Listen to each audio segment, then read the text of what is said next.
maybe some of you already know about it, which is a master equation that's, which can explain everything. So one single master equation which can explain all phenomena, physical, chemical, biological, evolutionary, cosmological, creation, destruction, everything, whatever happens in the universe, one magic formula. So that's the scientists call the Grand Unified Theory, or GUT in short.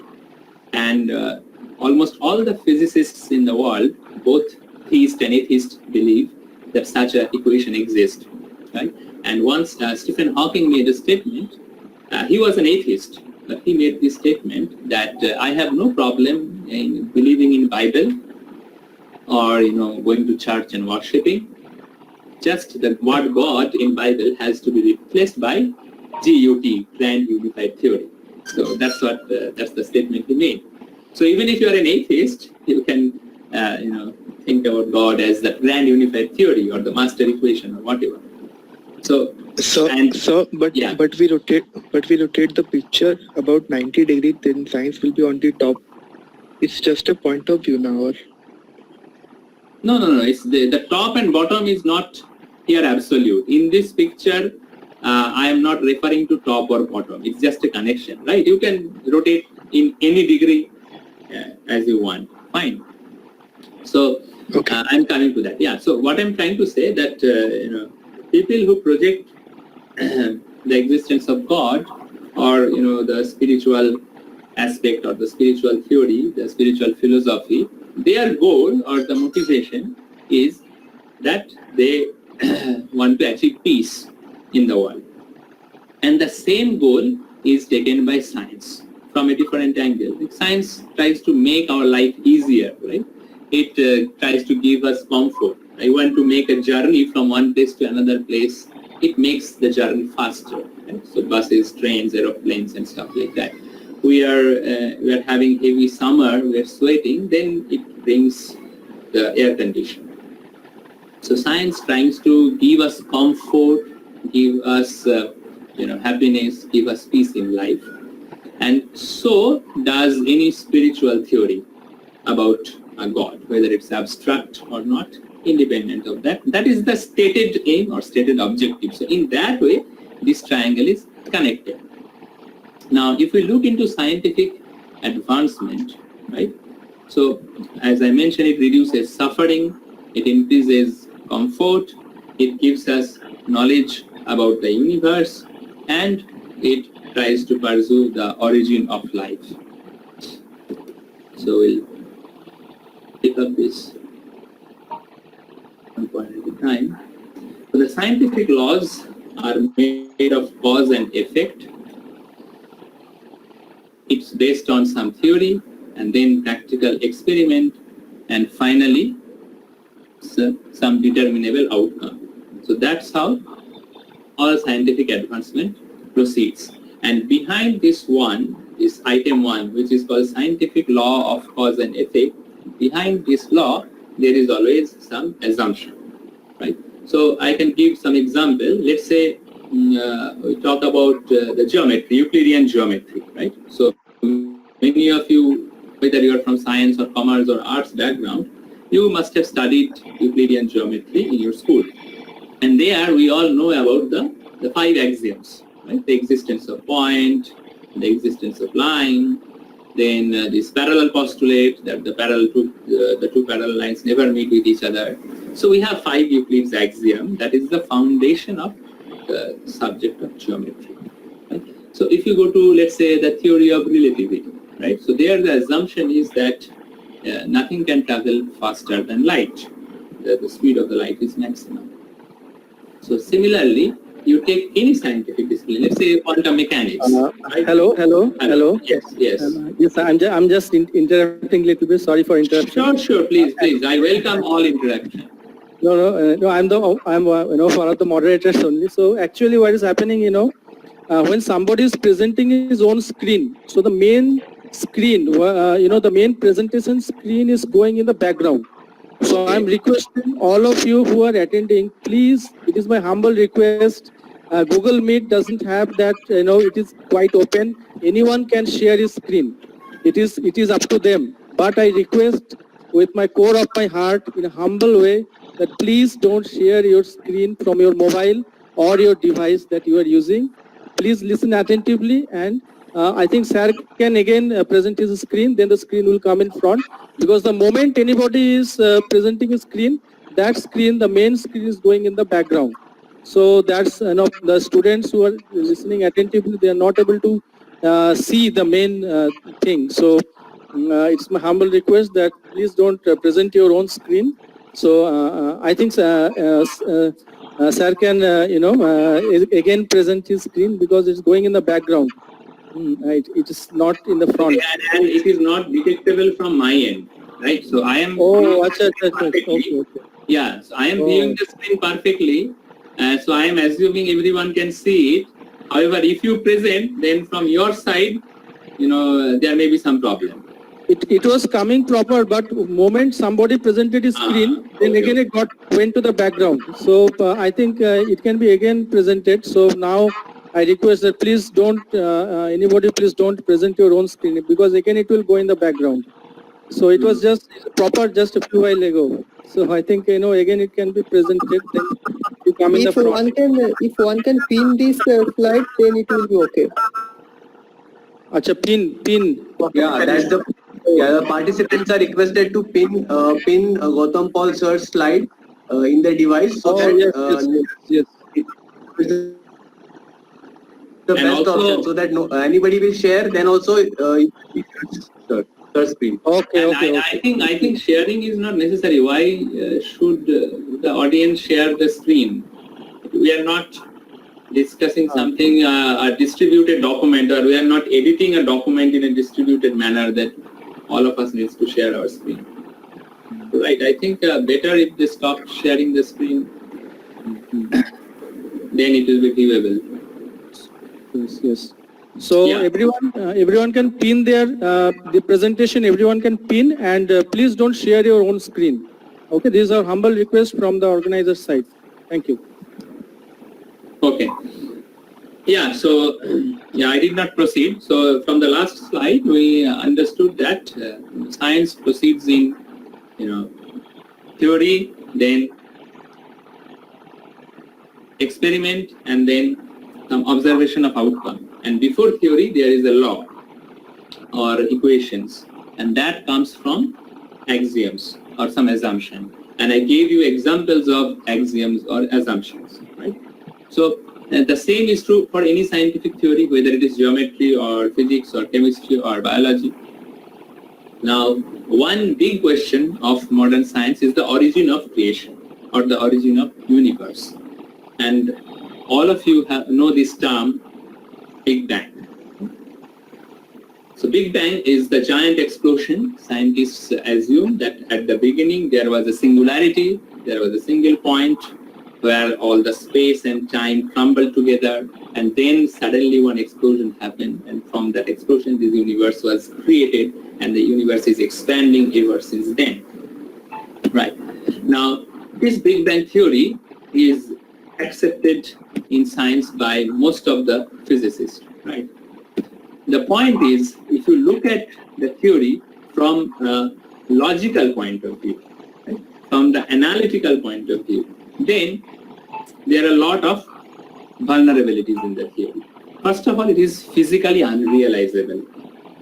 There are some simulations in some supercomputers, but those are just, very, very crude approximations. Physically, we cannot simulate, even in small scale, the phenomena of Big Bang, like a baby universe or a small universe in some lab. Right? That's one point. Second is, it's astronomically undetectable, right? So scientists are having a lot of data. There are a lot of telescopes around the world, and they are collecting microwave background radiation, other kind of thermal radiation, and signals from different galaxies and so on. But they indicate expansion of the universe, and sometimes the rate of expansion also varies, but there is no concrete evidence that Big Bang really happened. In fact, in 2014, I read a very famous article in Physical Review B, it actually denied the existence of Big Bang. It said that the universe is oscillating, so there is no singularity. It says that there is expansion and contraction, but while the universe contracts, nothing is annihilated. It's not that everything is destroyed, everything boils down to one point. It's not. It's contracted, but then again it is expanded. So it is called an oscillatory model of the universe. So it was proposed in 2014, so it's like a cyclic in nature, right? And they showed mathematically that whatever the Big Bang theory can predict, this oscillatory theory can also predict. So it is as good as Big Bang, and it can replace Big Bang. I mean, there is no phenomena that Big Bang can predict and this oscillatory theory cannot predict. So therefore, it's equally competitive, and anyone can freely believe or choose one of the two, right? So again, you see that this topic of faith comes, belief comes, but this faith and belief is based on reason, that yes, it is kind of able to predict something. So we cannot unrealize, and theoretically incompatible, right? So Big Bang, theoretically incompatible means that why the explosion started, the theory cannot predict. No physical law can predict. You ask any physicist, any Nobel laureate, they cannot tell you why the Big Bang happened. They will always tell you what happened after Big Bang, or first few minutes, first few seconds after the Big Bang, the universe was like this, and from then on, the universal laws kicked in, the laws of the physics kicked in, and the universe started evolving. But why the hell the Big Bang happened from a single point? What initiated the Big Bang? Why that point was unstable? No explanation. It's just an assumption, right? So you see that the scientific laws that came up in the universe, right? They are quite intelligent laws. I'm coming to that in the next slide.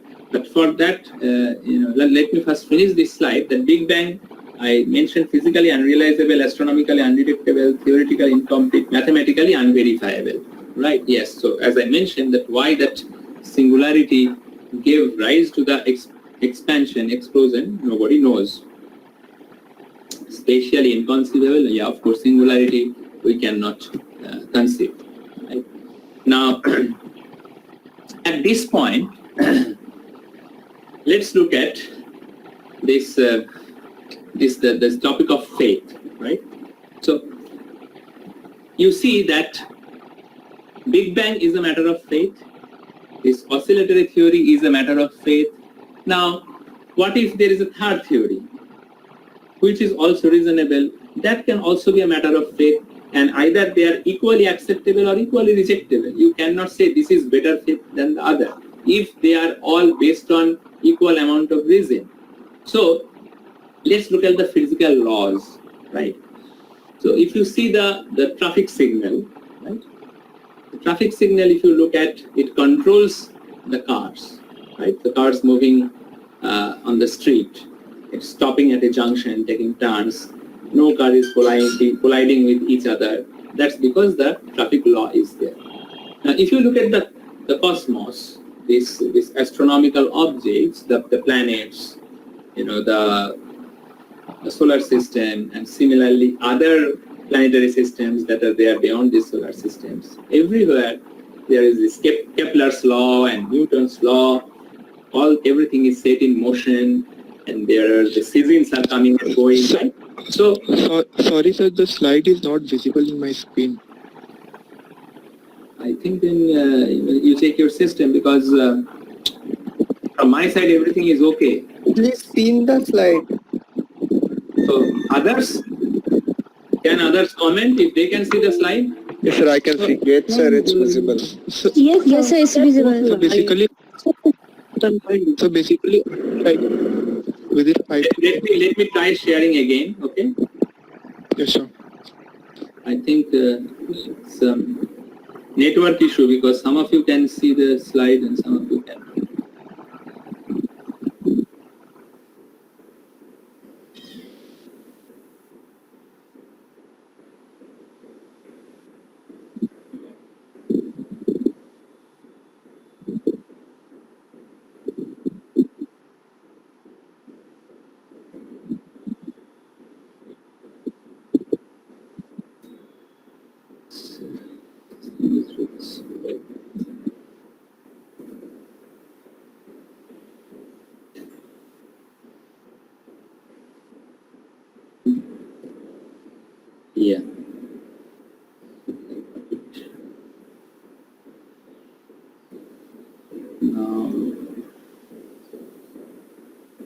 Yeah. Can you confirm if you can see?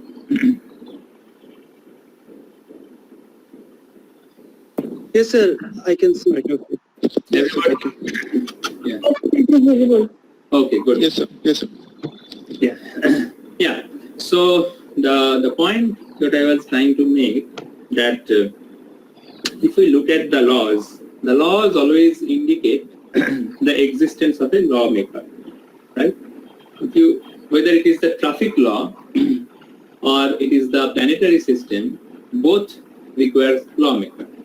So there is a story that once Isaac Newton invited one friend, and Newton builds a model of a solar system by using ping pong balls of different sizes. He created a tabletop model of the planetary system. And one of his atheist friend was visiting him. Then when the friend came and saw this model on the table, the friend asked that, oh, it's a beautiful model, who created it? Then Newton mentioned, no, it just fell from the sky. I just one sudden morning I found that it's on my table. So then the friend said, how this could happen? So then Isaac Newton commented, you cannot believe that this small model, that this tiny model came out of nowhere. You believe that someone must have created it. Then how can you believe that there is no creator of this actual cosmological system that is out there, which is much bigger, much complex, much control, and which has much laws behind it that's governing it, running it. So you believe this tiny object cannot come out of blue, out of anywhere. Someone has to create it. Some intelligence must go into creating it. But you don't believe that there is no intelligence behind this entire universe, entire cosmos. How is it possible? So that was Isaac Newton's argument of existence of a creator. So we can see that his argument was also based on some reason, right? So the existence of creator or existence of God is also an assumption. I'm not saying that someone can prove it. It's not a matter of proof. It's a matter of faith or assumption. But the point that I'm trying to make is that it's a reasonable assumption. If Big Bang is a reasonable assumption, if oscillatory model is a reasonable assumption, then the same is the existence of God. So I talked about laws, right? The traffic laws or the laws of the universe. The same thing can be argued from the patterns or the structures in the universe, right? If you look at the seed of a tree, how much design is embedded in the small seed? A giant banyan tree with all its stems, its branches, its leaves, this huge banyan tree, the design of it is embedded in a single seed. The design of the human brain, the human organs, the human tissues and cells and cellular phenomena, they are all encoded into a single sperm cell. So how is it possible? Here, a reasonable assumption is some intelligent creature must have designed it. And we call that intelligent creature God. Actually, in scientific community, there is a division. They call it intelligent design, intelligent designer point of view, because they feel that the word God, might be too much restricting them, or they feel ashamed that being a scientist we should not talk about God. So that kind of taboo is there among the scientists. So they have very cunningly coined this terminology. They called it intelligent design.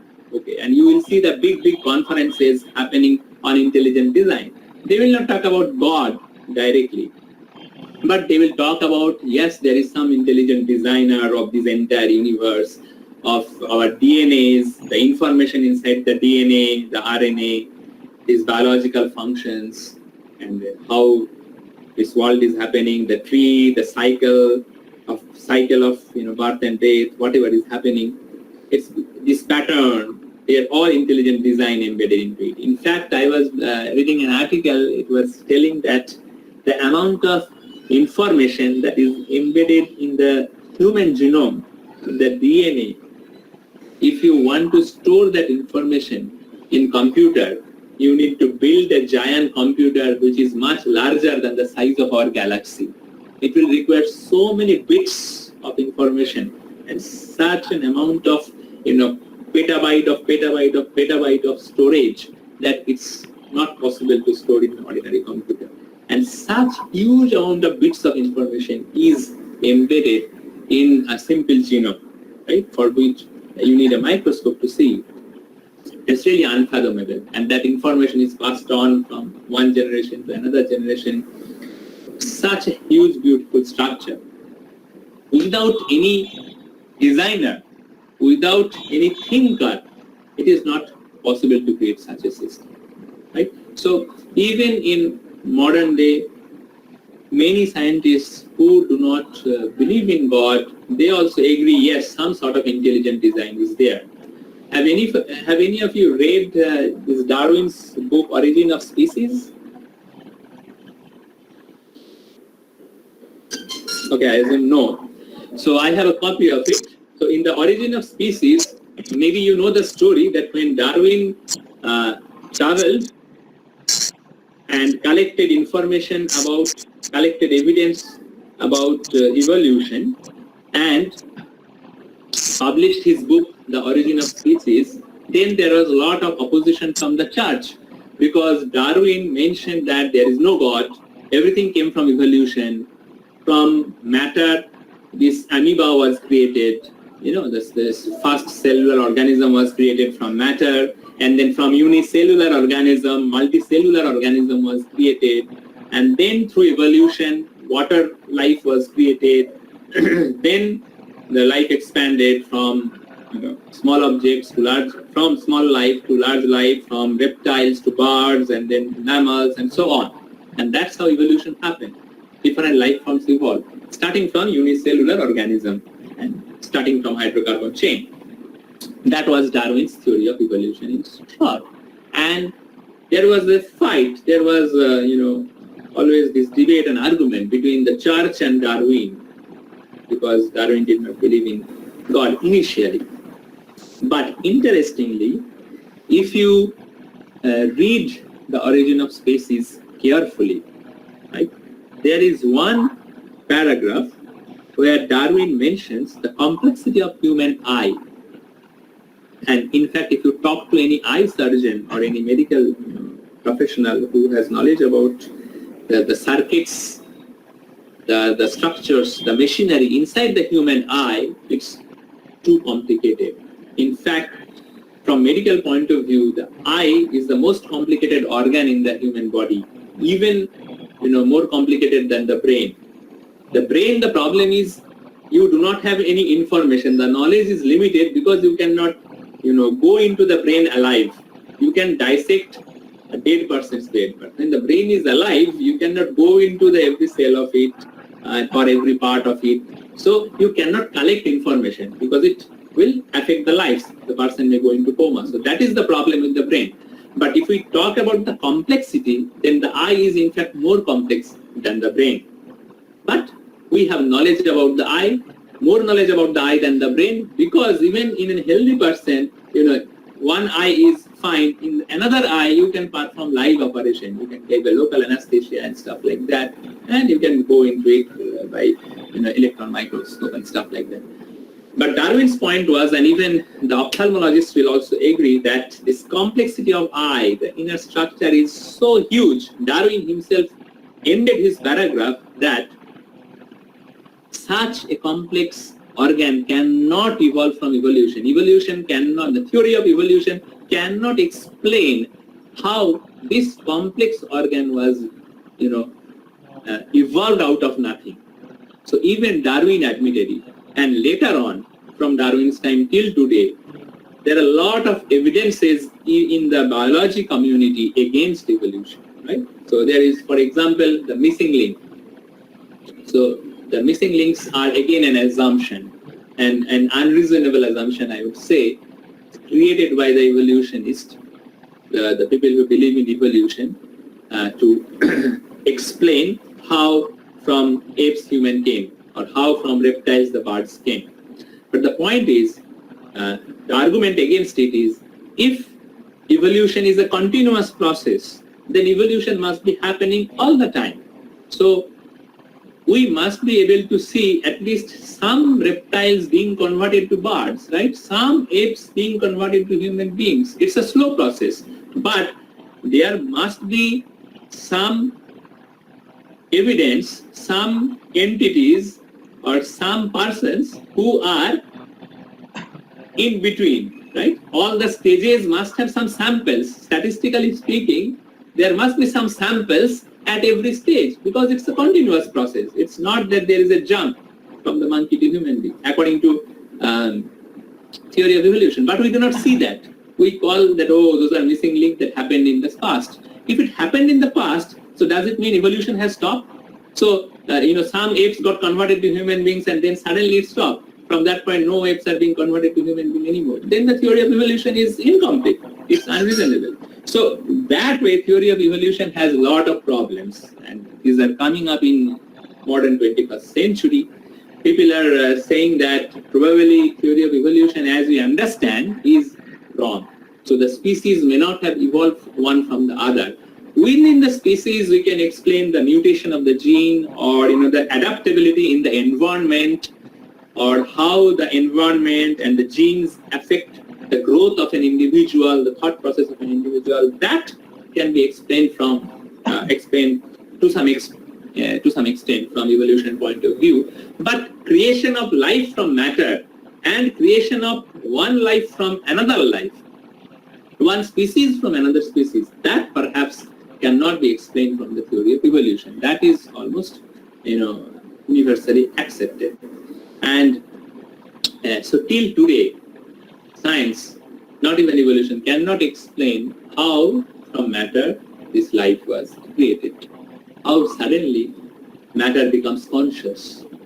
It's all hydrogen atoms and So carbon atoms. sorry, but something which is not explained properly doesn't mean it's wrong. It may also be possible that it is right. No, it's not about explanation. See, you can argue about theoretical subject, but what I'm saying, evolution is an empirical subject. Like, it is about the world out there. It is not some fancy mathematics like Big Bang. No one watched the Big Bang. So there you can talk about, yes, Big Bang can also be correct. Sir, basically, God's creation can also be correct. Let me finish. God's creation can be correct, or oscillatory model can be correct. But so here, it may also possible that till now we don't have the evidence of Big Bang or black hole. So that's why we are saying that both of them are wrong. Or I'm not talking about wrong. It's not about wrong or right. What I'm trying to say is that, let's say for the Big Bang, so there are some problems in the theory of Big Bang, right? The same problems are there in the theory of God. We have not seen Big Bang, we have not seen God. There are some arguments for Big Bang, there are some arguments for God, there are some arguments against Big Bang, and there are some arguments against God. So my point is, both are equally valid or both are equally invalid. So you have to put faith on one or the other. You cannot say, my faith on Big Bang is more reasonable than someone else's faith on God. And vice versa also. Someone cannot say, my faith on God is more reasonable than your faith on Big Bang. They should be equally respected. That's all I'm saying. So both are equally reasonable. The scientists make the mistake that they try to justify their faith as supreme, as better than the reasonable faith of a spiritualist. In science also there is blind faith and reasonable faith. In spirituality also there is blind faith and reasonable faith. I started my class with this, right? In spirituality, if the faith becomes unreasonable, then it becomes fanaticism. Then you are brainwashed, someone tells you something, you go and bomb some people, kill some people. That is called fanaticism, because that is not based on reasonable faith. That's based on fantasy. Similarly, as Frankenstein or some scientists also can live in the world of fantasy and create damage in the world. That's what is happening, right? This atomic explosion, or even the biological warfare. These are coming from science.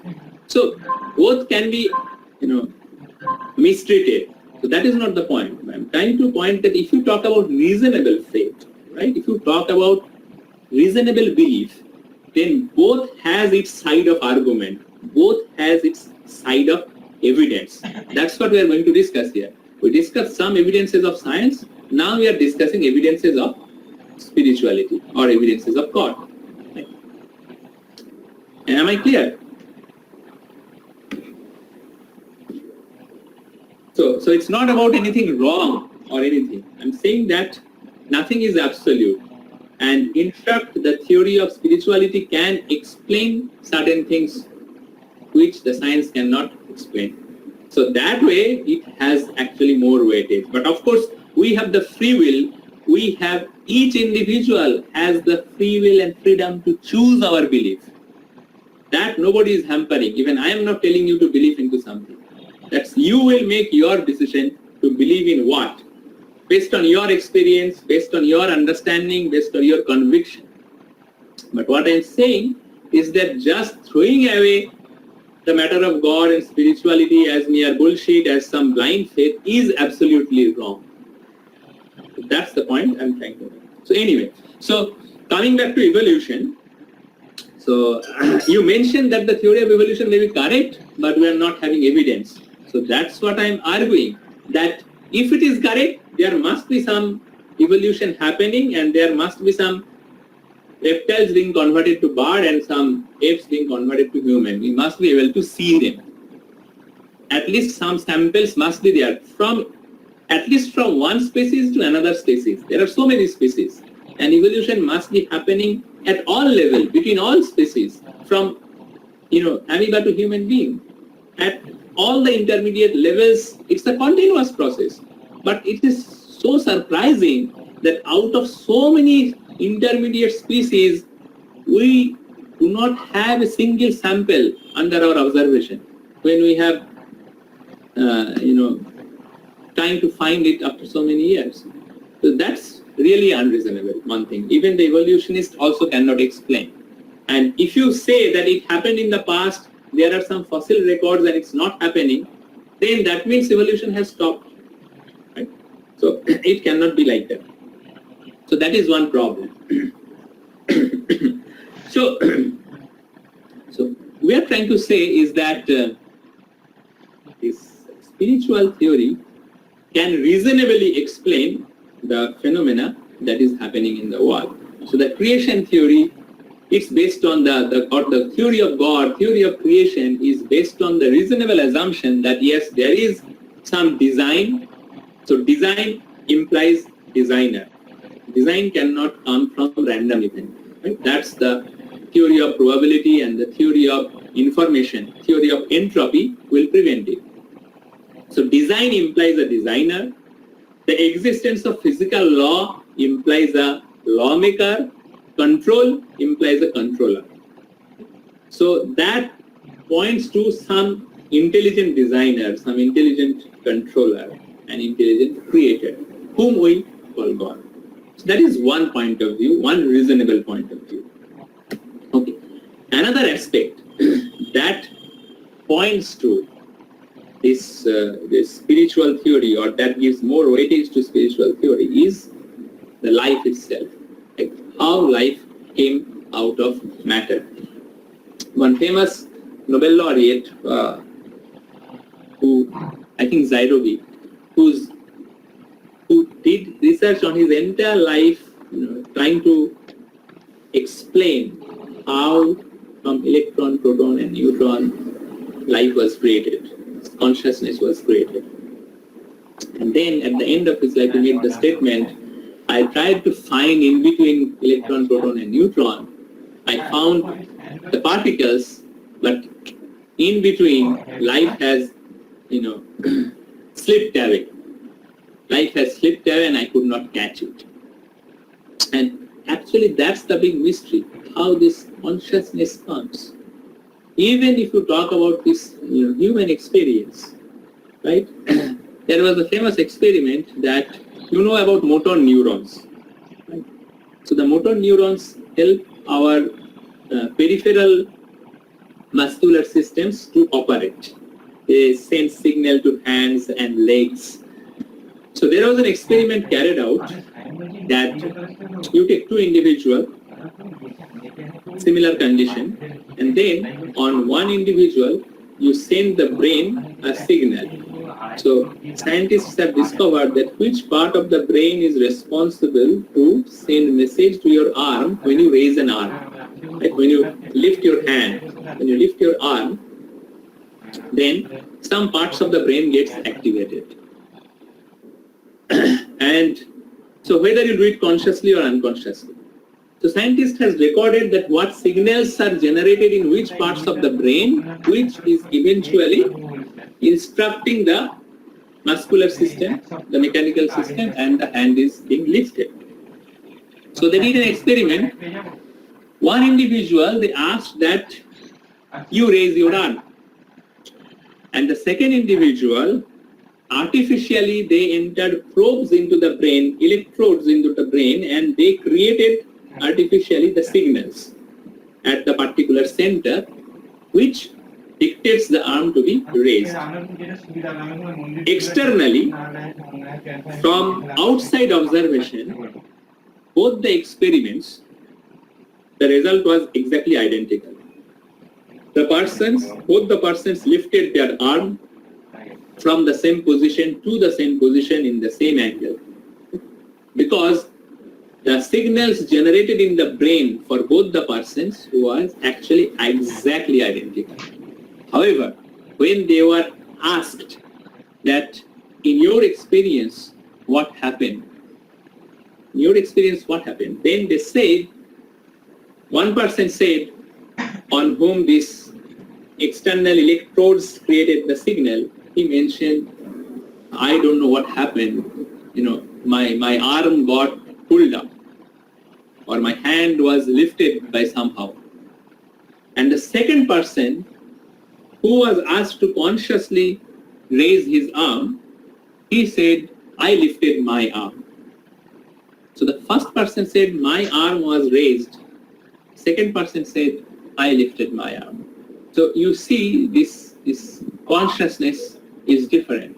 This I and this me is now taking it. So that means me and my hand is different. Someone is saying, see, my hand was lifted, and this person is saying, I lifted my hand.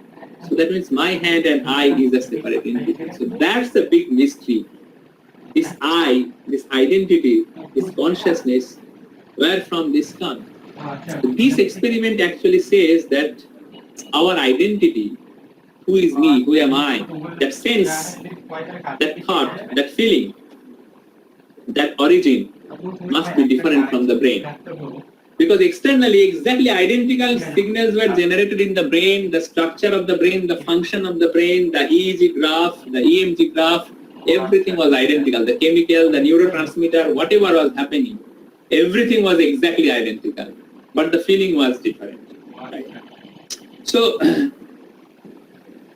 we see that this mystery of life, this mystery of consciousness is all pervading, and we all can relate to it. So how matter can give rise to consciousness, there is no scientific explanation. In fact, all scientific explanation has failed. You know, the supervisor of Stephen Hawking, Roger Penrose, he's a famous mathematician. So Roger Penrose has done some work in human biology also. He has tried to explain how quantum mechanics can give rise to consciousness or the feeling of identity in the human brain. His famous model called Penrose-Eccles model, by collaborating with the biologist Eccles, they have tried to explain it. Right? They say that there are some microtubule structure, which is some protein structure inside the brain, and there are micro-consciousness that are happening there. Now, there is a big problem in that theory also, which actually kills all argument against life comes from matter or consciousness comes from matter. So the argument is that, well, microtubules or whatever wave function or quantum phenomena that might be happening in the brain that's creating mini consciousness, all that is fine. But how the integration happened? That's a big trouble, because in the brain there is no integration center. There's no integration center.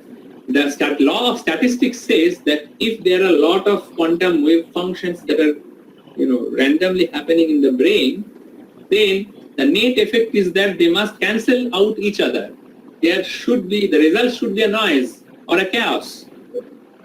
In the brain, if there are so many micro consciousness that are there, because every cell is conscious, every protein molecule is conscious, so there are this micro consciousness, they are interacting with each other quantum mechanically, fine. But then the net effect from that cannot come a single experience of consciousness, because these will conflict with each other and cancel. It's a statistical phenomenon. So how one single identity, single me, comes out of so many tiny consciousness, that's completely unanswerable, and that actually kills all the theory. The scientists become silent. It cannot be explained. More macroscopically, this is something I explained you microscopically, going into the protein structure inside the brain. But even more macroscopically, when the brain does parallel processing, let me give an example. Suppose you are looking at a round object which is colored green, right? Now in the brain, there is a center which processes color. So that center is telling you, okay, this is red, this is green, this is blue. So that's color identification center, fine. Now there is another center in the brain which identifies shape. So that part is guiding, oh, this is triangle, this is circle, this is rectangle, fine.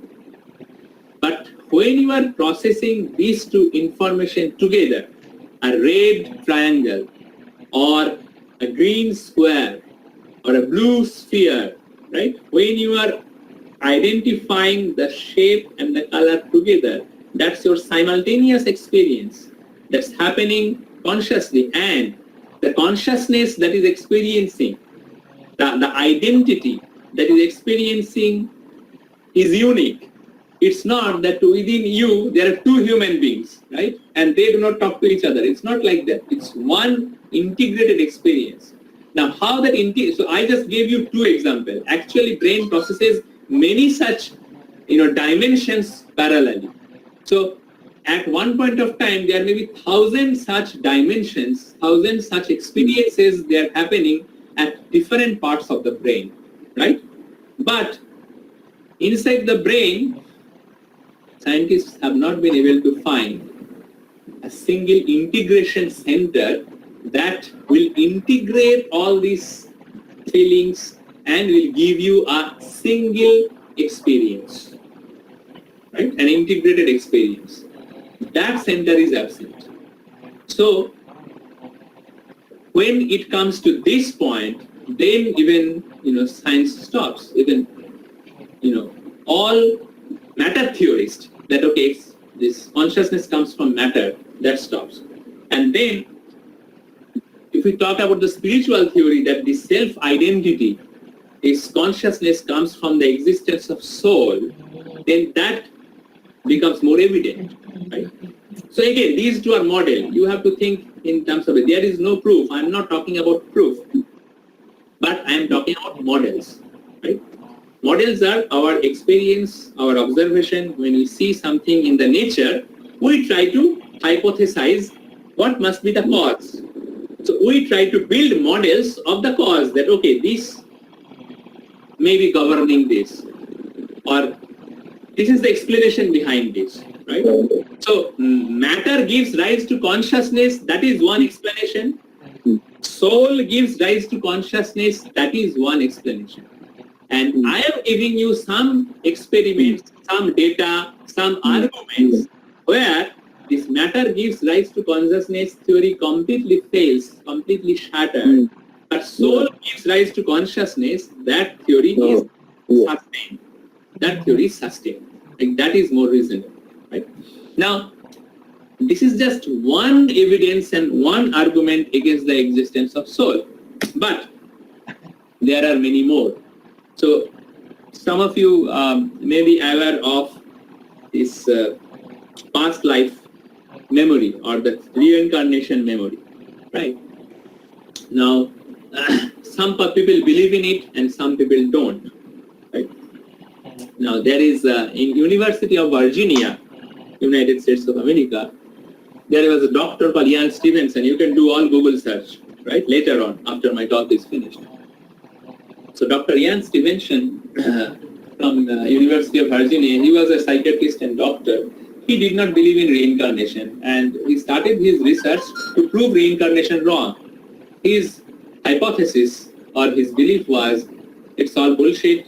People claim to become famous. It's just stories and superstitions and beliefs, and I will prove it. So he did 30 years of research. 30 years of research, collecting evidence, traveling all over the world, and he wrote a book which is called 20 Suggestive Cases of Reincarnation. Right? And it was published by University of Virginia Press, official publication of an American university, top-tier university. So University Press Virginia published the 20 Suggestive Cases of Reincarnation. The question is, why 20? According to Dr. Ian Stevenson, he found thousands and thousands of cases. But of course, some of them were really fake, so he rejected them. Some of them, initially he trusted, but later on he found that, okay, some people had trained some individual and they collected information of something that happened in the past, and they all marked those stories and then mimicked those stories, right, to come into the news. So he rejected all of that. But after a lot of thorough investigation and research, 20 cases he found he could not throw away at all. He could not throw away. So all the negative tests failed. And he was bound to believe these 20 cases were really proof of reincarnation.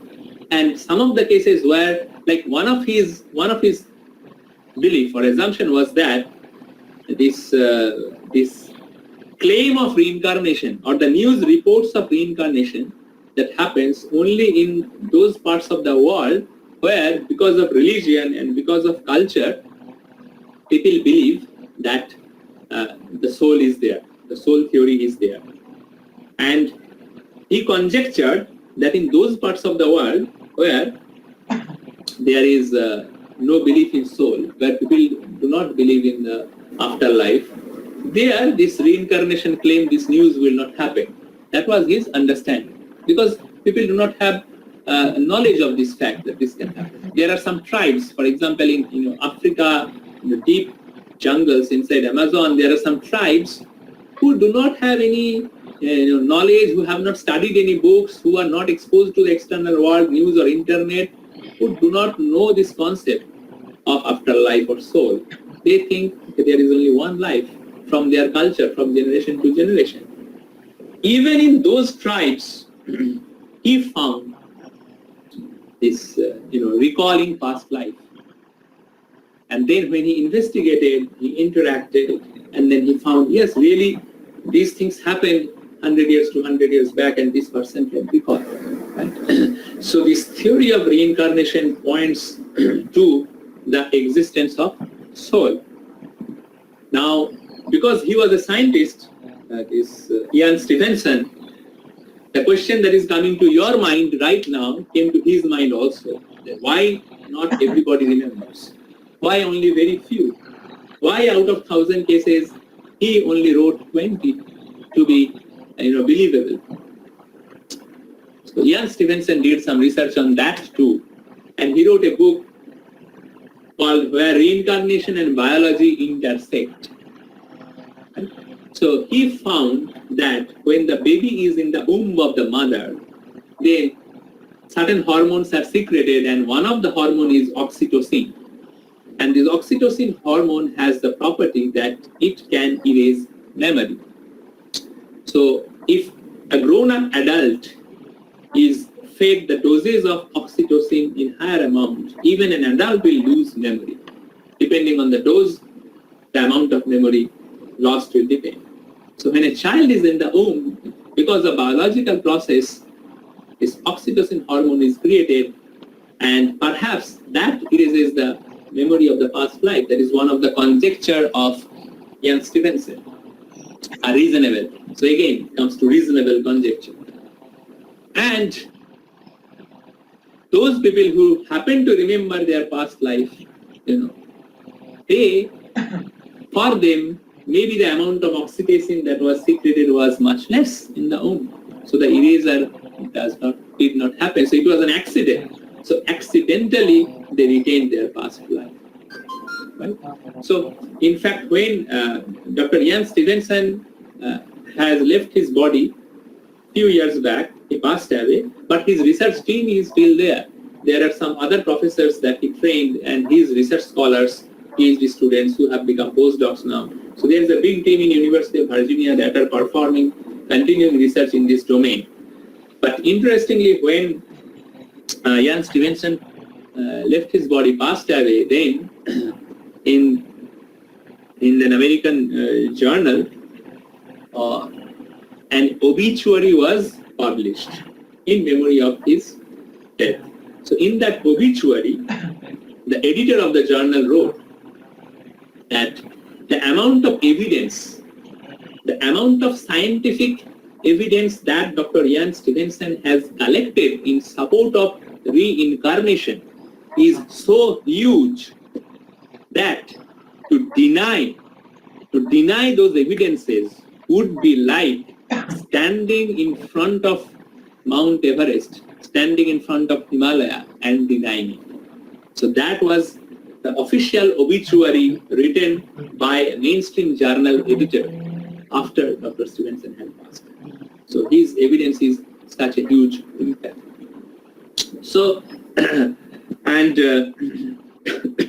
in future we can discuss even more evidence of soul, but for the time being, we see that this existence of soul is also based on reasonable faith, reasonable belief. We have so many evidence. So if we believe that, then this whole mystery of consciousness actually can be explained much more scientifically. So that it is the existence of the soul that gives rise to consciousness and identity within the human body or within any life form as such. It is because of the consciousness the brain can actually integrate. It is the consciousness of the soul that is integrating all the feelings in the brain. Right? So all these problems go away. And if we have all micro consciousness or micro soul, the creator, the designer, the God has macro consciousness or macro intelligence. So that God, that macro consciousness, macro intelligence can create this universe, can create the laws of the universe that govern it, can create Big Bang, can create black hole. So the intelligent design problem is also solved by this super soul, the existence of God. So all I'm trying to say is that the soul, the existence of soul and existence of God is not a religious blind faith, but it is also a potentially scientific theory. That's all I'm saying.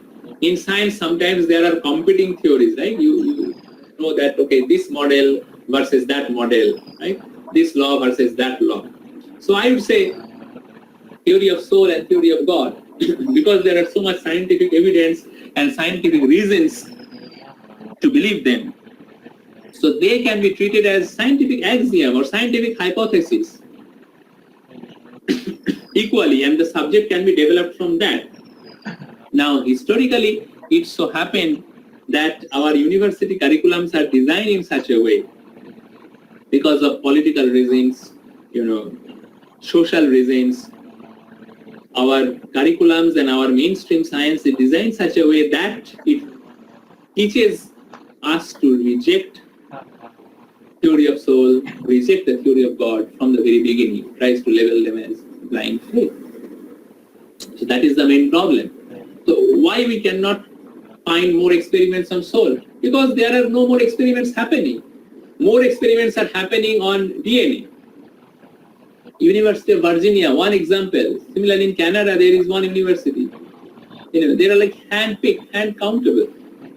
because the amount of research is less, amount of fund is less, amount of grant is less, amount of people working on them is less, so the amount of research result will obviously be less. Other subjects are getting more publications, more things. But if you have an open mind, if you have an open scientific mind, if you do not assume anything for granted, and if you do not reject anything for granted, then you have to accept the theory of soul and accept the theory of God as a potential, viable, possible scientific hypothesis. I am not talking about proof. In science, actually, you cannot prove anything. Whatever you prove in mathematics, that is also based on certain assumptions. If you start with a different assumption, you will be able to prove something else. In mathematical logic, a proof is nothing but a consequence of the assumptions. Right? So proof is also based on belief. So there is... okay. So in this slide, you see that past life memory I had mentioned, and out-of-body experience. That's a very interesting thing about the existence of soul. In UK, in fact, in 5 hospitals, there were around more than 15,000 patients. The study was done for last 3-4 years. 5 or 6 top UK universities were present, including University of Cambridge, the medical school of University of Cambridge. That was one of the 5. And they did research on this out-of-body experience. So in the hospital, so there are many terminally ill patients, right? They are about to die, and sometimes they are operated, or they are under coma. And many times it has been reported that when they are under anesthesia, let's say they are being operated, then they came out of their body. The soul came out of their body, and it observed the doctors and the nurses. And when the consciousness was regained, that person could explain in detail what the doctor was wearing, how many nurses were there, how many doctors were there, and how they were dressed, what instruments were used to operate on him, what was the time on the clock when this particular phenomenon happened. All these they could explain, and there are many such reports out of that experiments, and it came into the BBC News and other news reports also. It's really surprising. So that can only be explained by soul. No matter theory, even if you build a fancy matter theory that, okay, such a combination of hydrocarbon atoms in such an environment gives rise to consciousness or, the feeling of life, that cannot explain this out-of-body experience. Right? The patient is observing himself or herself being outside one's own body and observing the environment. Right? This is really weird. Only the theory of soul can explain that the soul came out of the body temporarily, and before the brain death happened in the body, the soul could enter. So the body came back to life. Right? And we can understand that why after a certain stage a dead person cannot be brought to life, even a soul is entered. After all, a broken car, even if you put a efficient driver inside a broken car, the driver cannot drive the car. Our body, or in fact the body of any animal, is like a vehicle, like a car. It's a mechanical system. However, the system must be proper, functional, right? If the system is good, then a driver can drive it. If the car engine is okay, if the hydraulics are working fine, if the steering or the connection, the circuit is fine, then the driver can drive the car. But if the car is broken, the driver cannot. So if the body is broken, if the brain cells are, broken, if the heart has stopped, then even if the soul enters the body, the body cannot be revived because it's a broken car. So that's part of God's design. The death is natural, and death, rebirth, cycle of birth, that can very well be explained by taking into this soul theory into the picture as a scientific theory. So out-of-body experience is another, prime evidence, undeniable evidence that points to the existence of soul, and no other material theory can explain it, right? So I think I will stop after 5 minutes, and then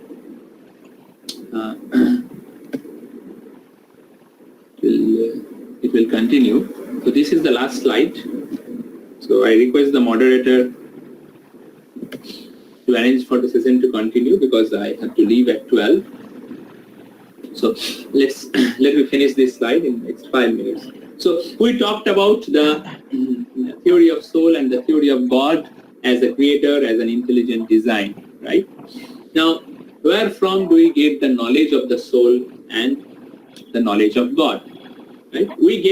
We have a physics textbook that gives us knowledge of matter, knowledge of electron, proton, neutron, electron wave, quantum mechanical interaction, electrodynamics. We have knowledge of biology from the books or the experiments. These books, these journals were written by scientists who studied themselves years after years and experimented. And we are putting our faith on them, right? We never went to the lab and saw an electron in our own eye. We did not go to the cyclotron center, right, the Geneva, and then we saw a particle, a neutrino coming up, right? We did not put our eye inside the telescope.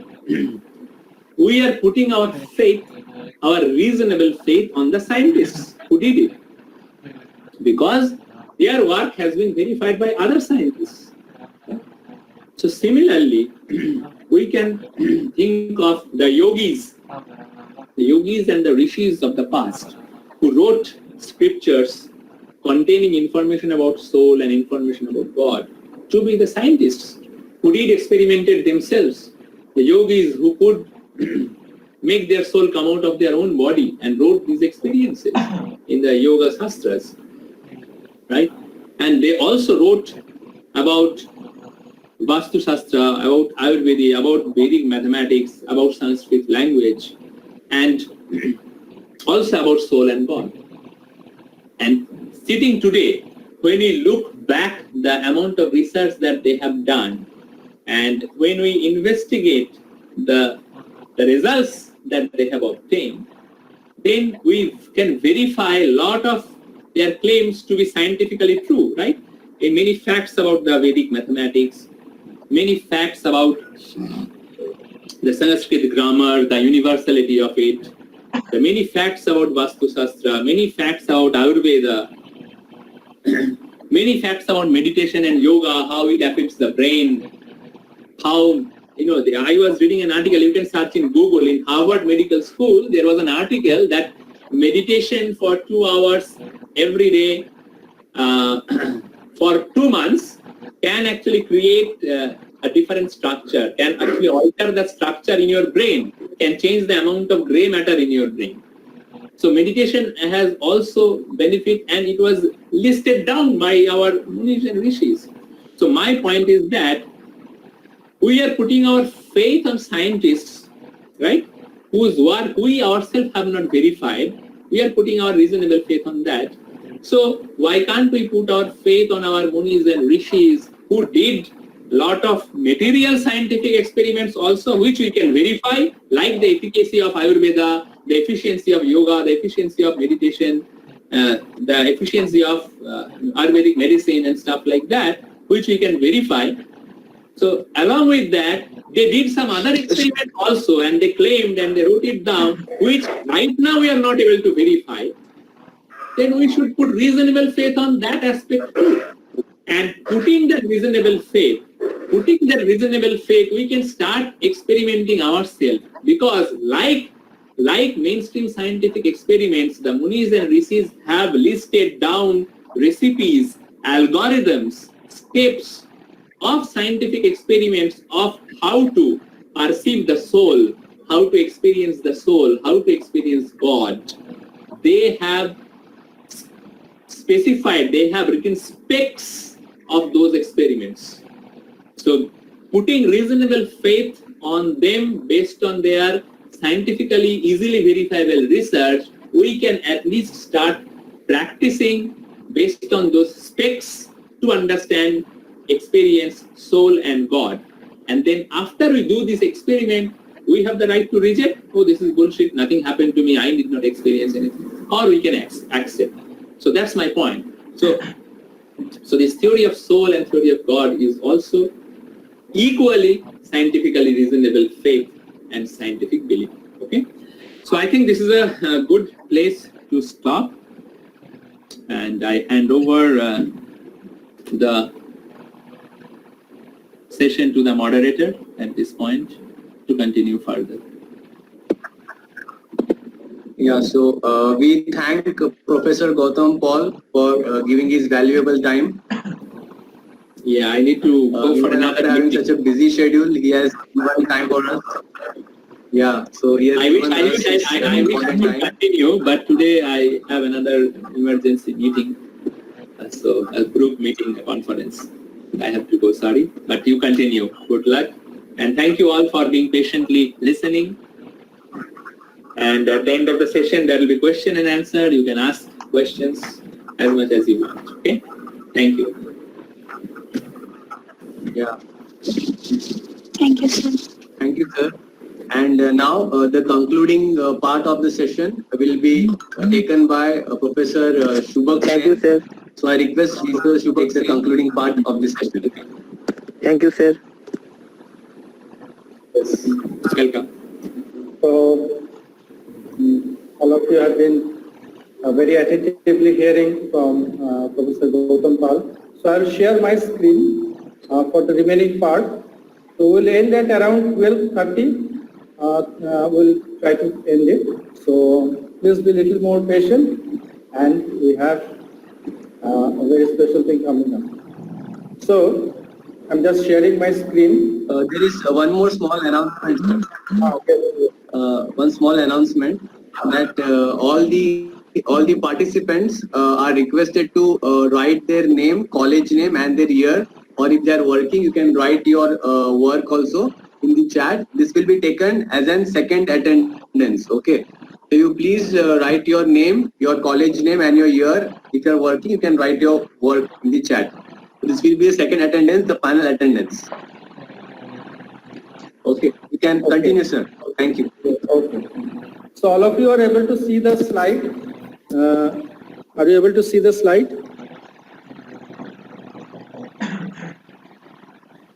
Someone can say. Yes, sir. Yes, sir, we are able to see. Yes, yes. Yes, sir, we can see. So Yes, sir. actually, our universe. Yes, sir. We can see. We can. Actually, our universe Yes, sir. We can. is very, very big. There are so many planets in this universe. It cannot be even counted. The length and breadth of the universe is so humongous, so huge, so large that there is, no question of even finding the length and breadth of the universe. It's so huge. The galaxy, the planetary system where we are there presently, in front of that, our Earth planet is very tiny. It's, very, very small, insignificant. And within that Earth planet, we are in the continent of Asia. And within that continent of Asia, there are so many countries. And within that continent, we are in India. And within that India, we are in the state of West Bengal. And within West Bengal, there are so many places.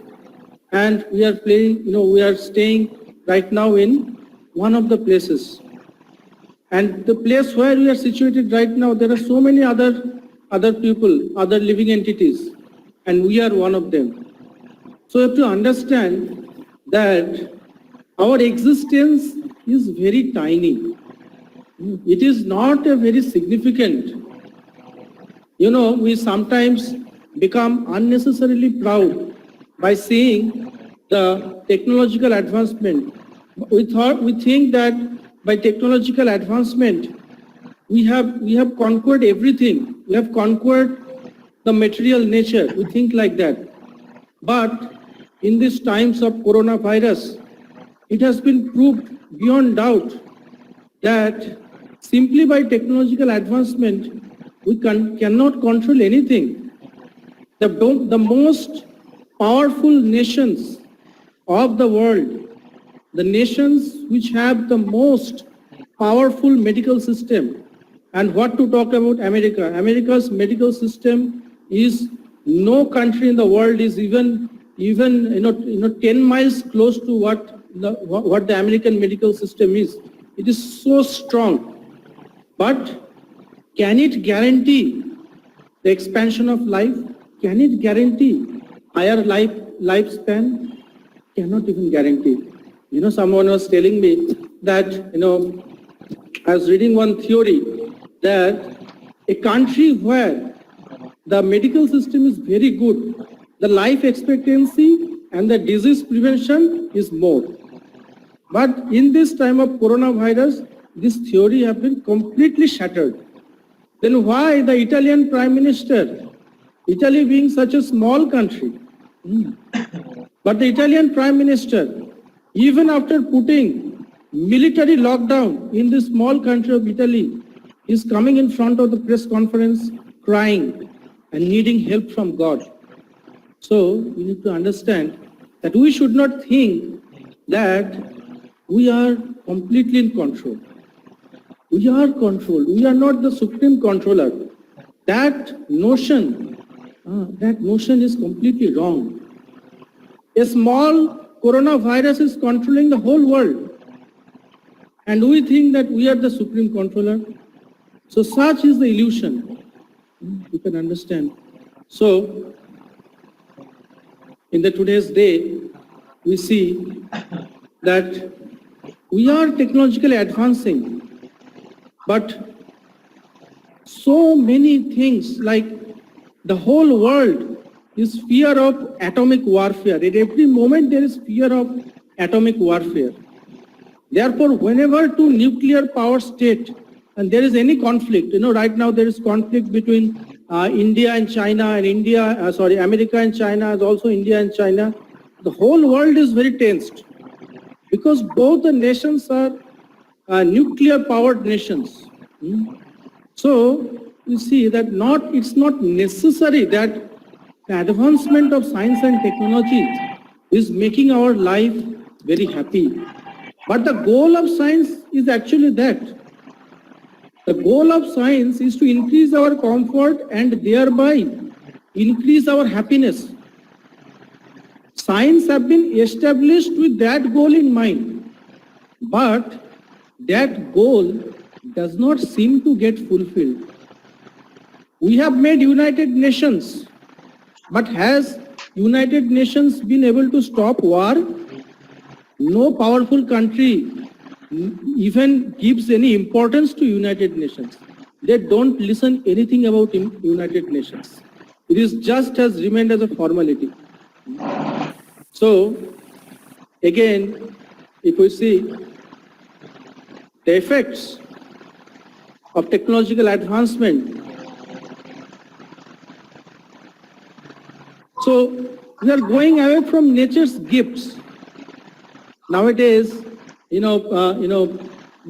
can say fortunately or unfortunately, due to the lockdown scenario, the rivers of India are becoming better.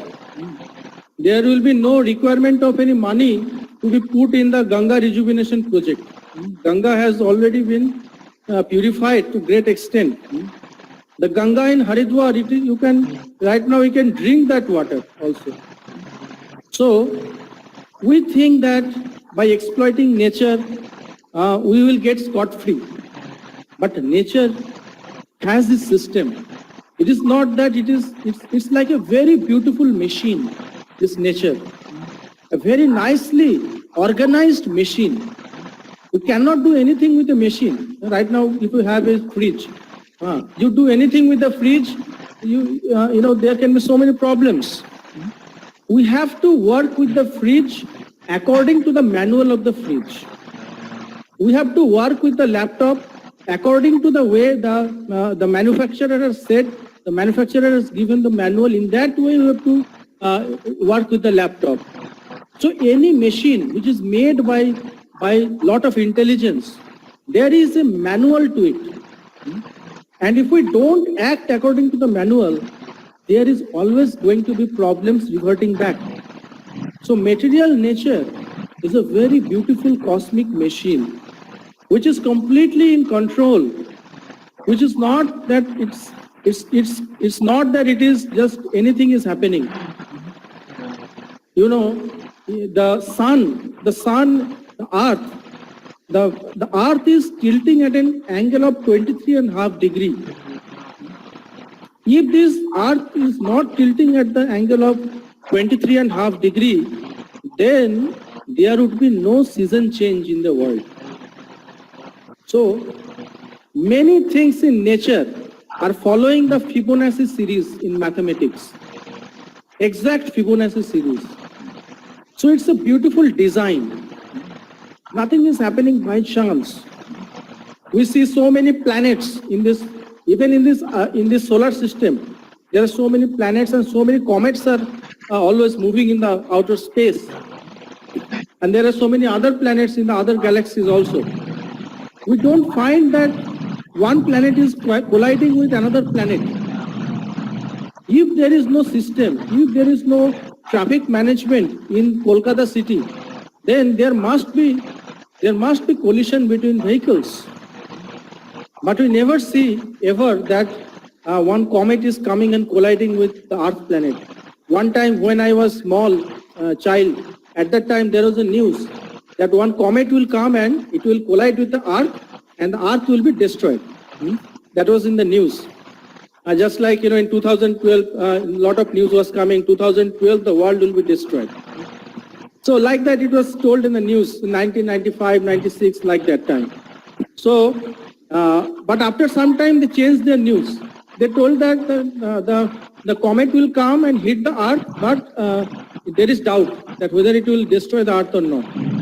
And actually the comet came to the atmosphere of the Earth. We went and saw that. I went in a river bank and saw that thing. The comet actually came to the Earth, means in the Earth's atmosphere it entered.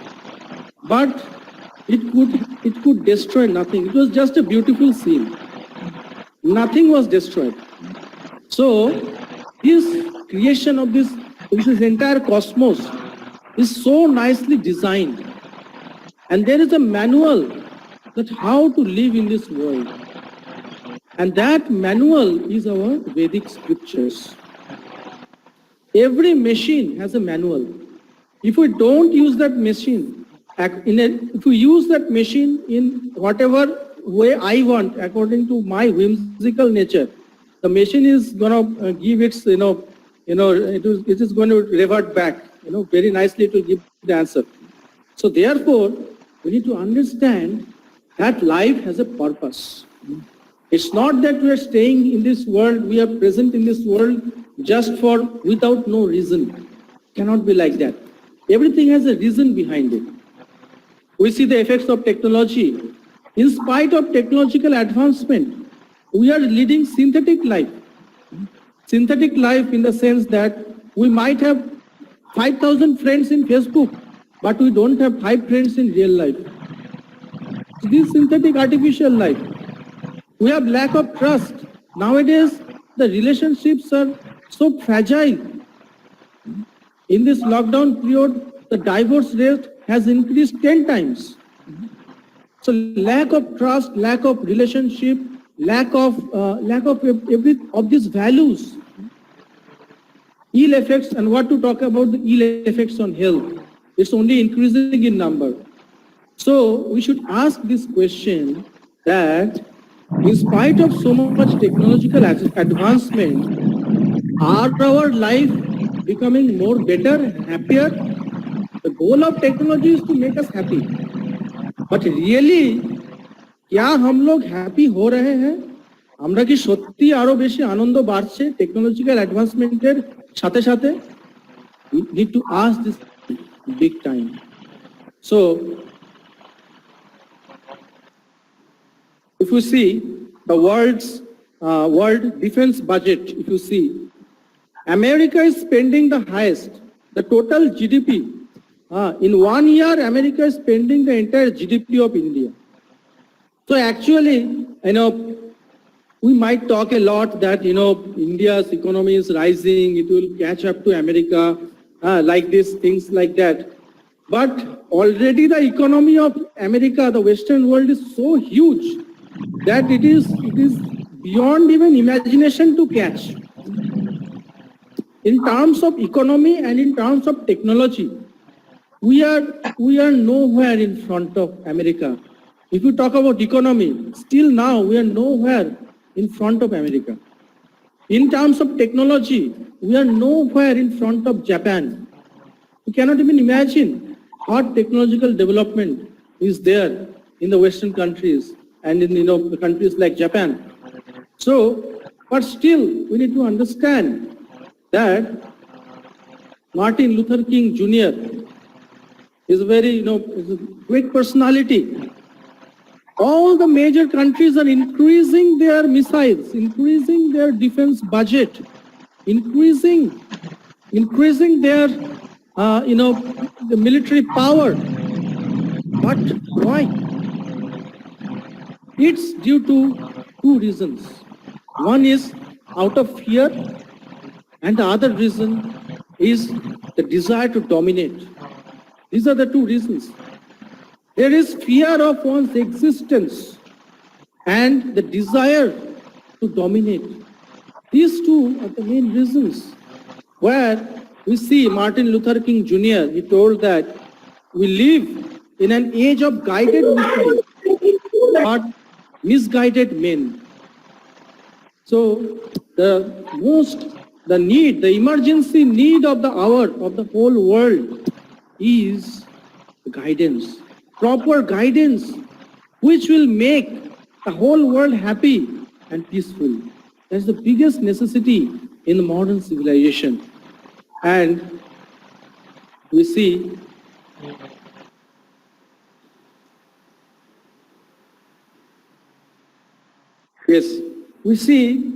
in terms of, our respected Professor Gautam Pal sir has already told about all these aspects of science, so I will not go much into these scientific aspects. But I will tell one thing, that one can see that there are limitations in science. You cannot deny that fact.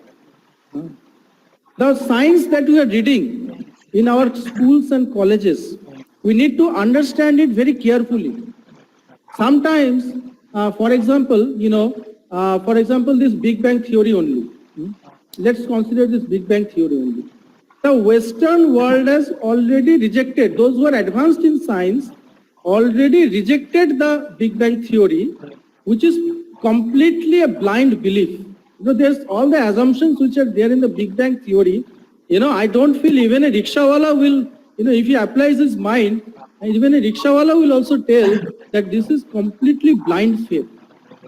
There is no logic, first thing. There is no, forget about any proof. There is absolutely no question of any proof. So absolutely that is blind faith. Lekin, what happens? Because these things are there in the Indian textbooks, even after the Western world has rejected, both Darwin's theory and both Big Bang theory have been long before rejected. 15-20 years only before these were outrightly rejected from the syllabus in the Western countries. But still, because our textbooks are giving that, we blindly accept that. We don't ask any question. That is it reasonable faith? And on the other hand, if you see the textbooks, of class 8, class 9, and from class 7 only, systematically the textbooks are writing that the Vedic science is mythology. Vedas is completely mythology. Repeatedly these are hammered in our textbooks, and because we accept whatever is given to us blindly and without any arguing or reason, we don't apply our mind. Therefore, we are going away from our Vedic wisdom, and we don't see that what is the real science.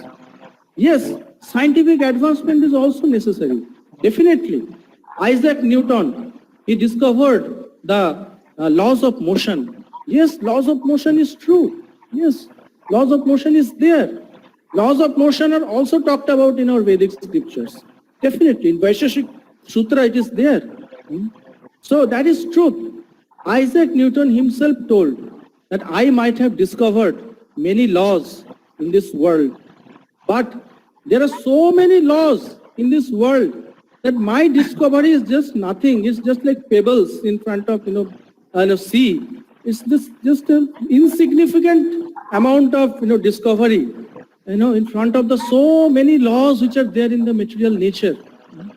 And Isaac Newton clearly he told that there must be an intelligent creator, the Supreme Lord, behind the creation of these laws. I have not made those laws. I have only discovered these laws. I have not invented those laws. The laws are already there. And whatever I have discovered, and that is very few in compared to what it is there in this entire cosmic universe. So, scientifically, we point out to some relative cause. It doesn't point out to the absolute cause. I will give example of this, in some slides later. And of course, if you see very carefully, if you see the scientific theories, then one thing you will notice, especially about creation and especially about the details, microphysics. If you talk, people are in 2008. In 2008, there was an experimental setup which was constructed in Geneva, Switzerland. That experimental setup costs 14 lakh crore rupees. 14 lakh crore rupees was spent to find the God particle in the atom. So still now, in 2008, it was coming in all the newspapers for 15-20 days. It was coming in all the newspapers that this experiment is going on, and the amount of money and the huge, it's a 27-mile radius tunnel, 27-mile radius experimental setup that has been constructed. And because of the amount of money that has been spent, with so much humongous amount of money, it was in the newspapers, for 15 days it was in the media. So they were trying to find, still now they are trying to find God particle. So actually, we are all searching after God.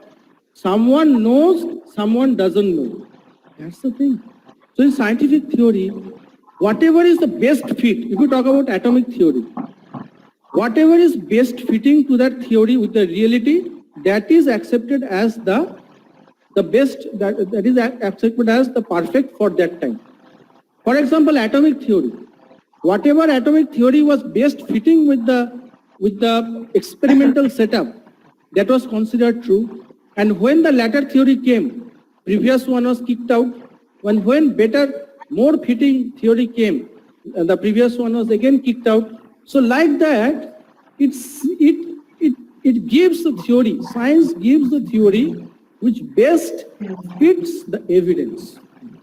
So, therefore, you can see in this graph that there is a domain of science. Science has a domain. It's not that it doesn't have a domain. And science has discovered and invented, if you say about technological stuff, there has been an advancement. It's not denying. You cannot deny that science, it is wrong. It's not like that. That's not the point. But we need to understand that science, the modern science that we read in our colleges and schools, this is talking about only matter. Matter and combination of matter. That is the only thing. So beyond matter, but spiritual science, the Vedic science, it is talking about matter, gross matter, subtle matter, and spirit soul. All three things the Vedic science is talking about. So just I will give example. So what is called as gross matter? The gross matter means that matter which we can perceive with our senses or we can prove experimentally. That is called as gross matter. Just like wind. Wind is also gross matter because physically you can see when there's a wind, we can see that there's effect, clear effect is there. So wind, although it may not be very physically visible, but it's a gross matter that we can easily perceive it through our senses. Second thing is, so science, modern science only deals with gross matter. It is not going beyond gross matter. But what to talk about subtle matter? Now spiritual science, Bhagavad Gita talks about subtle matter. And when it talks about subtle matter, it talks about mind. Now mind, why it is called a subtle matter? Mind. Why it is called subtle matter? Subtle means that which you cannot see or which we cannot even experimentally prove. So mind. So does there exist mind or not? Definitely mind is existing. Mind is taking us to one place, next moment it is taking us to another place, third moment it is taking us to another place. So mind is there. We cannot deny the existence of mind. Mind is the storehouse of thoughts. We tell, मेरा आज मन खराब है, हमारा आज के मन खराब, हमारा आज के मन खूब खुशी, मेरा आज मन बहुत खुश है. So we cannot deny the existence of mind. Now what is the science? What is the mechanics of mind? Modern science. Which university, which college, which school is teaching? Is the Massachusetts Institute of Technology teaching us about the mechanics of mind? No. Is the Massachusetts Institute of Technology teaching us about what is beyond gross matter and subtle matter? What is spirit, soul? Is it teaching us? Is the Massachusetts Institute of Technology teaching us what is the difference between a dead body and a living body? No. So therefore you should understand that somewhere down the line we need to add another dimension of spiritual science within our lives. And that is practical. That is not something which is completely based on imagination. When the Bhagavad Gita talks about mind, when the Bhagavad Gita tells that how the mind works, and we can prove that, we can check that with our own mind, we can check that with the minds of others. Bhagavad Gita is telling that if the mind contemplates on this thing, this will result. We can check it with our own mind. We can check it with the situations of the world. We can check it with the minds of others. It is not that this will act, this is only true for the Hindu mind, it is only true for a Christian mind, it is only true for a Muslim mind. No. Whatever knowledge Bhagavad Gita gives, it is absolute. It is beyond all these sectarian, limited external views of so-called religions that we talk about, external things that we mark. So Bhagavad Gita is giving us the knowledge which is meant for everyone. It does not see any difference with these external things like Hindu, Muslim, Christian. No, it's a science. Bhagavad Gita doesn't have all this. Bhagavad Gita tells us to see with equal vision that everyone is a spirit soul, part and parcel of God. What we have done, there is no difference. That the goal of all these scriptures like Bhagavad Gita, Bible, Quran, the goal is the same, to love God, to connect to God. But we see, we sometimes ask this question and say that why there is in the name of religion, there is so much violence. There is no conflict or maramari among Bible and Vedas. There is no maramari in between Quran and Vedas. No. Maramari is only due to some selfish people. That we need to understand. Only few selfish people to fulfill their own agenda. They are creating these differences and they are trying to gain some material profit from that. And that's why the name of religion, the name of these scriptures, which are the guidebook of life, like Vedas, the Bhagavad Gita, the Quran, the Bible, the name of these scriptures are going down due to some selfish people. So therefore, we need to understand that we need to see the things with clear perspective. We need to inquire. Just somebody is telling, just in our school books it is written that Vedas are mythology. Mythology means what? Mythology means mithya, simply mithya.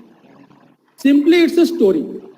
Now the Bhagavad Gita is telling about the science of the mind. Is it telling a story? Is it telling a fairy tale? Not only about mind, Bhagavad Gita is telling about so many other things which one can check in our real life. So is it telling a story? Is it a mythology? So we don't ask these questions. Whatever we get, we simply, we blindly accept. अब तक हम लोग blind following ही करते आए हैं, हम लोग को जानते नहीं थे, আমরা এতদিন ধরে ব্লাইন্ড ফলোইংই করে এসেছি, ব্লাইন্ড ফেথেই আমরা ছিলাম, আমরা রিজনেবल फेथ জায়গায় ছিলাম না, हम लोग रीजनेबल फेथ का जगह में था ही नहीं, अब तक हम लोग ब्लाइंड फेथ ही किए हुए हैं, जो भी हम लोग को सिखाया गया वही हम लोग सच मान लिए, कभी हम लोग प्रश्न ही नहीं किए. With open mind is most important. So therefore, how spiritual science can fill this gap? Material science, it is giving knowledge about matter, and that is essential. Agreed. We need to have the knowledge of matter, and this helps us, to make our, life more comfortable and with more ease. But at the same time, we must add another dimension of spiritual science along with the material science. Then it becomes complete. Because the purview of material science has a limit. It goes to this extent. And beyond that, the answers are there in spiritual science. And spiritual science is also, it's science, it's the practice also. Jaise, I'll just end because today I will not be able to complete this. Next day I will complete this because already the time limit has crossed. So I will just end in 1 minute. So just remaining few 1-2 things, important things I will tell in the next day. So the last point which I want to mention, so that is that material science and spiritual science can coexist together. It's not that I am telling or we are telling that just simply give up studying science, technology, these are all nonsense. This is not the message that we are giving. Certainly not. Of course, some of the things in science which were completely blind faith, and that we openly tell, and that's a fact. The whole scientific world is accepting that. But the material science, the science that we read, has done a lot of things on matter. It's a fact. But beyond that matter, there are things which are important also. Is mind not important? Yeah, today's day, so many IITians are committing suicide. And those who commit suicide, it has been seen that they already got big jobs. 11 lakh का package पाने के बाद ही suicide करने का मन करता है. सबके सब केस आप देख लीजिए, जी न्यूज में जाके, यूट्यूब में आप जी न्यूज में देख लीजिए, जितना भी आईआईटी में सुसाइड केस आया है, आईआईटी তে যত সুইসাইড কেস এসেছে সবগুলোতেই দেখে নাও যে ভালো জব পাওয়ার পরেই সুইসাইড করতে হলো, अच्छा जॉब मिलने के बाद ही सुसाइड करना पड़ा. There is no family problem, there is no financial problem, then why suicide? So even I have seen in my life, IAS, IPS officers also committed suicide. IAS, IPS officers, big officers, they were having tremendous power. So Where is the thing which you are lacking? This mind is actually most important thing. It can make hell out of heaven. Mind can make hell out of heaven. सब कुछ अच्छा चल रहा है. Still it can make us go in complete negative zone. That's the power of mind. Therefore, Bhagavad Gita tells that mind, uncontrolled mind is our greatest enemy and controlled mind is our greatest friend. That's what Bhagavad Gita is telling. And when we see that, and this one statement of Bhagavad Gita, if we can realize in our life, I am absolutely sure in whatever field you are, you will excel. There is no doubt about that. So whatever Bhagavad Gita and the Vedic scriptures tell, it's not just mythology. It's a very, very cheap word, mythology. It's completely, absolutely, I have no hesitation in, telling that whoever coined, actually the Britishers coined this term mythology. I tried, I was thinking that I will show you the evidence and all these things, but I don't have the time. So the Britishers coined this term mythology and they had a purpose behind it. They had a clear purpose behind it. They knew very well that जब तक हम लोग भारतीय लोगों का विश्वास वेदों से नहीं हटा पाएंगे, तब तक हम लोग भारतीय लोगों को लात नहीं मार पाएंगे. We see in the British rule, in the first 150 years, the Britishers did not kick the Indians. Britishers भारतीय लोगों को लात नहीं मारा था तब तक. Only when you see, after 1900s, we see the Britishers kicking Indians. So why? Because they worked 150 years to remove the faith of the Indians from that. They made the libraries of the Vedas, they turned to ashes, the libraries of the Vedas which are there in our India. And using these terms, mythology, this and that, with complete coordinated effort for 150 years, then they came to the point of kicking the Indians. So just imagine. Therefore, as Indians, we must realize that India is known for its spiritual culture. India is known for Bhagavad Gita. India is not known for technology. You go in Japan and you ask about India's technology, they will better spit on your face, like that. You go to any America and talk about India's economy and all these things, they will not given 1%, hearing to your words. You know how Indians remain in America? Just like the maid servants. So we need to understand that this spiritual science is essential in our life. We add this spiritual science with the science that we are studying, then it becomes complete. Because it can reinforce and practically have so many benefits. I will talk about the benefits in our next session, next program. Because of the time constraint, I am not able to continue further. So I will rather also skip the question answers also. I will tell that we must have many questions. So please write it to your respective facilitators and those who are connected to me, you can write me directly. So the question answers also I am skipping right now because we have some announcements and specifically, some portion, it will just 10 minutes, 10-20 minutes thing. It is remaining that I will cover. And the next seminar will be on law of karma. बहुत ही बड़ा issue, खूब बड़ो issue এখন মানে এখন যে corona virus situation, এখন যে corona virus situation now due to the corona virus situation अभी के लिए ये बहुत बड़ा एक चीज है, इसको समझना. Law of karma, this is the greatest law of the world. There are so many laws of physics, laws of thermodynamics, laws of optics. There are so many laws in this world. But this law of karma is the biggest law. And that is somewhat also connected to the last portion. So next day I will cover that thing and we will proceed to the law of karma, which is going to be a very interesting seminar. So I will end here. I thank all of you for your patient hearing and being tolerating me at least. So thank you very much. Thank you. thank you, Shubhak sir, for your wonderful session that you have given. And I also thank all the attendants, all the participants who have spent their valuable time to attend the session. Thank you. So as I said previously, we are searching for happiness in various things. We are working very hard. We are studying very hard, doing so many activities. But happiness is just in our dreams only. We think that by achieving something in the future, we'll become happy. But that never happens. Even if we become happy, it's just for a temporary thing.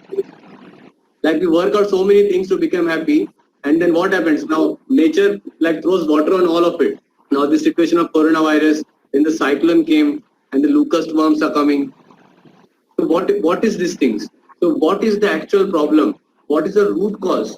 So we want to find this thing. What is the root cause? How to actually become happy? So these things will be discussed in the future sessions. Okay.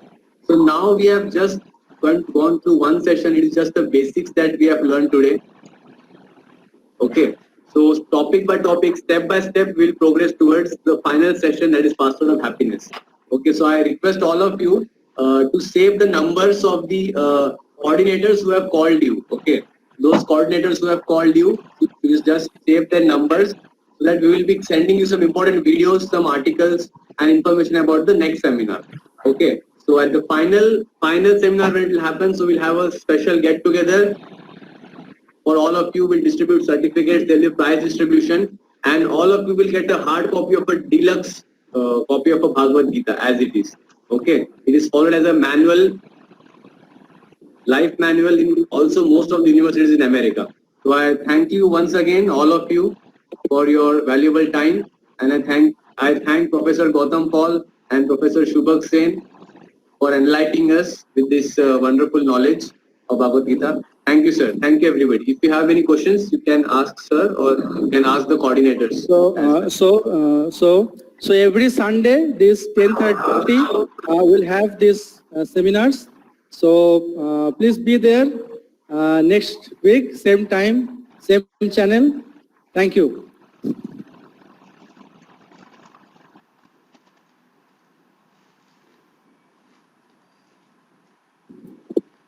Thank you, everyone. And for Netaji Subhash Engineering College students, your MMC will be on Thursday morning, 8:30.